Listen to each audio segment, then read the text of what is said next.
James Bond, particularly Daniel Craig's Bond, is a great example of style because he knows how to dress in every situation. And that is true in winter too. So with skiing season underway, temperatures chilly across cities like New York and London, what better time to pick up some style secrets from 007 himself? In this video, I'm going to talk you through the coats, the boots, the accessories and the suits that James Bond wears during the winter. Not only will I show you how you can copy his style, but I'll also show you the exact brands that he wore and some affordable alternatives. Let's start off with the coats. A lot of guys allow their coat to let down their outfit, but the coat is the most important element of your winter style. This is what James Bond wears. If he's wearing a suit or a shirt and tie, James Bond goes for a classic style of coat, like an overcoat or a pea coat. Some of these have an interesting military history.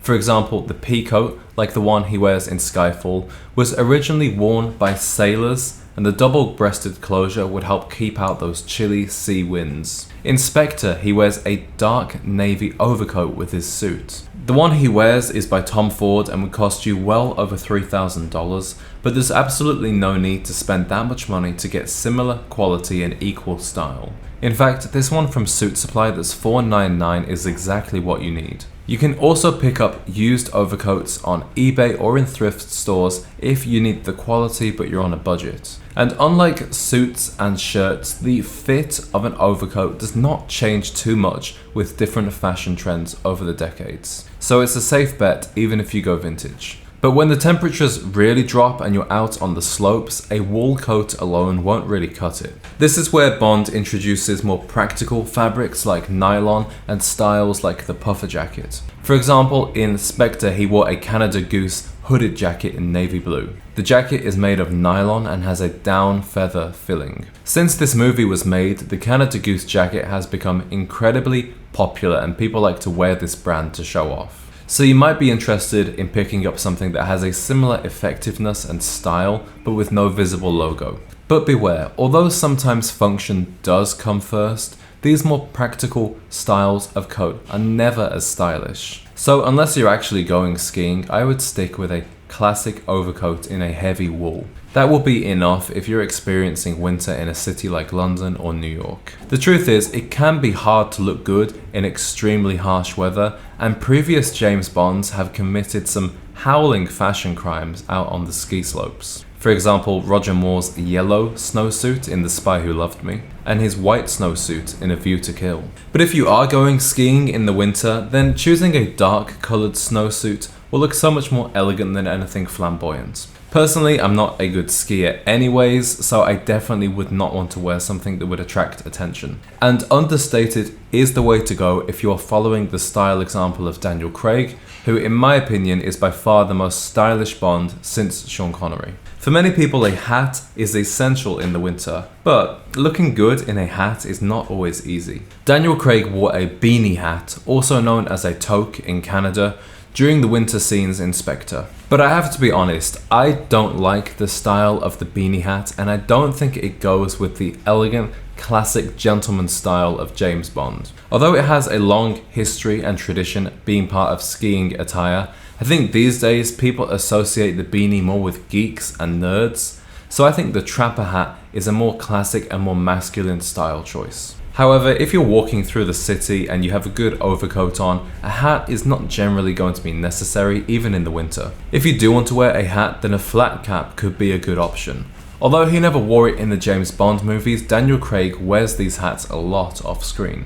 And the style was of course popularized by the show Peaky Blinders. One of the best ways you can stand out with your winter style is with a pair of stylish gloves. And James Bond leads the way. I've got some good news for you. Getting the very same pair of gloves that Daniel Craig wore in Skyfall is not going to break the bank. The Daniel model by the British company Dent is just $102 for a pair. They are made of hair sheep leather, which is renowned for its natural strength and elasticity. This pair has a very sleek look and timeless style. So if you're only going to upgrade one thing in your winter wardrobe, then I think this pair of gloves would be an excellent choice. Now let's talk about boots.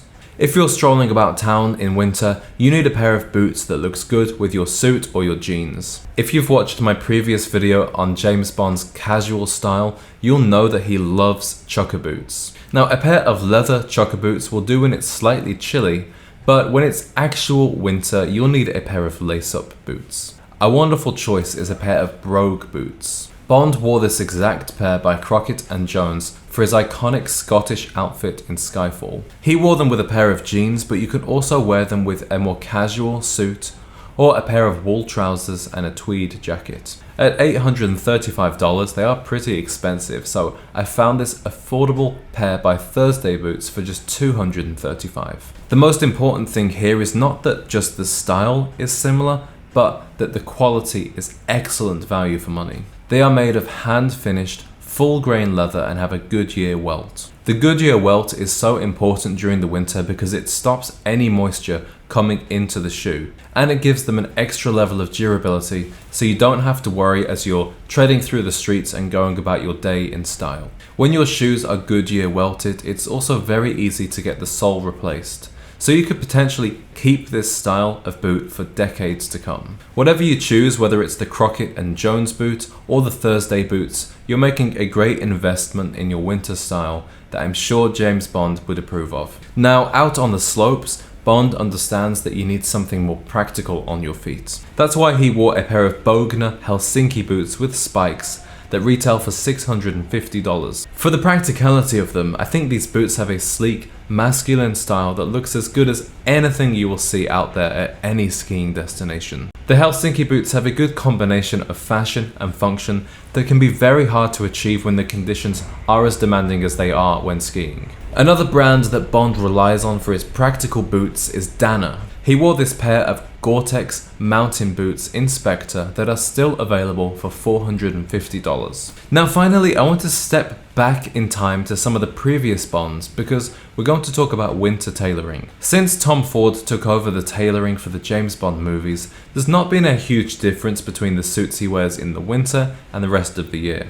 But in previous years, we saw different James Bonds pull out their arsenals of winter flannel suits. If you're a guy who lives in a city where it gets cold in the winter, this is the suit material for you. Wool flannel is perfect because it has a soft, brushed finish that keeps the warmth in and creates an interesting texture. In fact, old-fashioned heavyweight wool flannel suits were so warm that you could wear them outside in the winter in a city like London without a need for an overcoat. At the same time, wool flannel is incredibly breathable, so it's the perfect choice for a winter suit that won't cause you to overheat once you get inside. The very first James Bond, Sean Connery, wore a few different flannel suits, but his most notable one was the grey flannel suit. And if you only buy one flannel suit, then grey is an excellent choice. It was worn by other leading men of the era, such as Cary Grant in North by Northwest. So if you're looking for a winter suit that has a long history of stylish gentlemen wearing it, then you can't go wrong with the grey flannel suit. And one extra benefit of this suit is that the trousers look great on their own with a separate blazer, which you can't say about many other suit trousers. Gentlemen, I hope this video has provided you with plenty of inspiration when it comes to your winter outfits. If you love the style of James Bond, I highly encourage you to check out this video I made about his casual style, which has become the top viewed video on my channel. Personally, I live in Los Angeles and I'm currently on vacation in Buenos Aires, so winter style is not a huge part of my wardrobe, but I would love to hear from you guys in the comments whether you find it easier to be stylish in the winter or the summer. Thanks for watching, and I'll catch up with you guys in the comments.